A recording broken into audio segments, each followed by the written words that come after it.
ସୁଭଦ୍ରା ଟଙ୍କା ନାହିଁ କି ବଡ ଅପଡେଟ। 17 ତାରିଖରେ ସୁଭଦ୍ରା ଟଙ୍କା ମିଳିଲା, ଯେଉଁମାନଙ୍କୁ ମିଳିନି ସେମାନେ ଅପେକ୍ଷା କରିଛନ୍ତି। ପୁଣି ଏବେ 9 ତାରିଖରେ ମଧ୍ୟ ତାଙ୍କୁ ମିଳିବ ନାହିଁ। ଯଦି ଏଇ ତିନୋଟି କାମ ଆପଣମାନେ ନ କରିଥିବେ ଆପଣଙ୍କୁ ଏଥରିକ ମଧ୍ୟ ଟଙ୍କା ମିଳିବ ନାହିଁ। ତେଣୁ ଭିଡିଓଟିକୁ ଶେଷ ପର୍ଯ୍ୟନ୍ତ ଦେଖନ୍ତୁ। ସାଧାରଣ କଥା ଆମେ ମଧ୍ୟ ଜାଣିବା ନିହାତି ଦରକାର। ତେଣୁ ଜାଣିବା ପୂର୍ବରୁ ଆପଣମାନେ ଭିଡିଓକୁ ଲାଇକ୍ କରି କମେଣ୍ଟ କରିଦିଅନ୍ତୁ ଯେ ଏପର୍ଯ୍ୟନ୍ତ ଆପଣମାନେ ସୁଭଦ୍ରା ଟଙ୍କା ପାଇଛନ୍ତି କି ନାହିଁ। ପ୍ରଥମ ହେଲା ଆପଣଙ୍କର କେୱାଇସି ଅପଡେଟ୍ କରିବା ଦରକାର।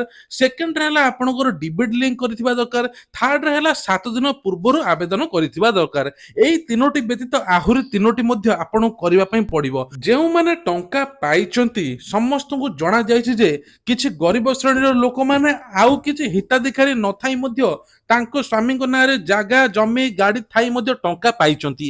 କିନ୍ତୁ ଏଥର ପୁରା ସରକାର କଡା କାର୍ଯ୍ୟାନୁଷ୍ଠାନ ନେବେ ଯଦି ସେମାନେ ଆଉଥରେ ଆବେଦନ କରିଥିବେ। ତେବେ କୁହାଯାଉଛି ଯେ 60 ବର୍ଷରୁ ଉର୍ଦ୍ଧ୍ୱ ମାନେ ଲୋକ ମଧ୍ୟ ପକେଇଛନ୍ତି, ତାଙ୍କର ରିଜେକ୍ଟ କରୁଛି। 5000 ଫର୍ମ ରିଜେକ୍ଟ ହେଲାଣି। ତେଣୁ ଭେରିଫିକେସନ ପେଣ୍ଡିଂ, ଯୋଉ ଫିଲ୍ଡ ଭେରିଫିକେସନ ପେଣ୍ଡିଂ ଦେଖୁଛି କିମ୍ବା ଆପଣଙ୍କର ଦେଖୁଛି, ଏବେ ତୁରନ୍ତ ଯାଇ ଆଜିକାଲି ଭିତରେ ଆପଣ ମାନେ ନିଜର ପେଣ୍ଡିଂ ଟାକୁ ଆପ୍ରୁଭ କରିଦିଅନ୍ତୁ। ନିଜ ଜନସେବା କେନ୍ଦ୍ରକୁ ଯାଇ ଆପ୍ରୁଭ କରନ୍ତୁ। ତା ସହିତ ଆପଣଙ୍କର ପ୍ରୋଫାଇଲ ଟାକୁ ମଝିରେ ମଝିରେ ଅପଡେଟ କରାନ୍ତୁ, ଯାହା ଫଳରେ ଆପଣ ତୁରନ୍ତ ଟଙ୍କା ପାଇପାରିବେ। ଆଉ ଯଦି ଆପଣଙ୍କର ଡିବିଟି ଲିଙ୍କ ଆକାଉଣ୍ଟ ଅଲଗା ଥିବ, ଆପଣ ଫର୍ମରେ ଗୋଟେ ଆକାଉଣ୍ଟ ଲେଖିଥିବେ, ତାହେଲେ ଜାଣନ୍ତୁ ଆପଣଙ୍କ ଆକାଉଣ୍ଟକୁ ଟଙ୍କା ଆସିବନି। ପୂର୍ବରୁ କଣ ହଉଥିଲା ନା, ଗୋଟେ ବ୍ୟାଙ୍କ ଲେଖୁଥିଲେ ଡିବିଟି ଆକାଉଣ୍ଟ ଯୋଉଟା ଥିଲେ ସେଇ ଆକାଉଣ୍ଟକୁ ପଳଉଥିଲା। କିନ୍ତୁ କିଛି ମହିଳା କହିଲେ ଆମର ସେଇ ବ୍ୟାଙ୍କ ଆକାଉଣ୍ଟ ନାହିଁ, ଫଳରେ ସେଇ ବ୍ୟାଙ୍କ ଆକାଉଣ୍ଟ ସେ ଚଳୁନାହାନ୍ତି, ଯାହା ଫଳରେ ସେଇ ଆକାଉଣ୍ଟକୁ ଟଙ୍କା ପଳିଲା, ସେ ମହିଳାକୁ ଆଉ ସେକେଣ୍ଡ ଟାଇମ ଟଙ୍କା ମିଳିବ ନାହିଁ।